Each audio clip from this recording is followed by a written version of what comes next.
ഈ മലയും കുഞ്ഞിൻ്റെ സിറ്റുവേഷനിൽ ഭാഗത്താണ് അപ്പോൾ നന്നായിട്ട് കഴിവ് തെളിയിച്ചിട്ടുള്ളൊരു മനുഷ്യനായിരുന്നു. എങ്ങനെയായിരുന്നു ആ കോംബോ വർക്ക്? പകുതി ശരിക്കൊരു മകനെ പോലെ തന്നെ എനിക്ക് ഫീൽ ചെയ്യും. കാരണം എൻ്റെ ഒന്നാമത്തെ ഫസ്റ്റ് സിനിമ, ക്യാരക്ടറുകൾ ഫസ്റ്റ് സിനിമ.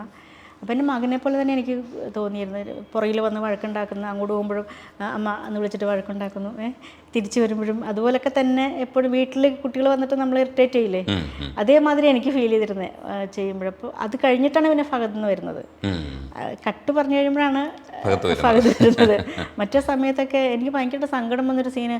അന്ന് അമ്മ ഇതെല്ലാം വിറ്റിട്ട് പൊയ്ക്കോ, അവളുടെ കൂടെ പൊയ്ക്കോ എന്ന് പറയുമ്പം പുള്ളിക്കൊരു സങ്കടം വരുന്നുണ്ട്. ഇത് പറയുമ്പോൾ ഒരു വിങ്ങലുണ്ട്. അത് നമുക്ക് കാണുമ്പോഴേ നമ്മളറിയാതെ ഈശോ എൻ്റെ മോന് ആയിരുന്നെങ്കിൽ, അവനിങ്ങനെ സങ്കടപ്പെടുമ്പോൾ നമുക്കുണ്ടാകുന്ന ഫീലിങ്സ് ശരിക്കും അത് അങ്ങനെ തന്നെ എനിക്ക് തോന്നിയത്. എൻ്റെ മോൻ്റെ പേര് കാശി എന്നാണ്.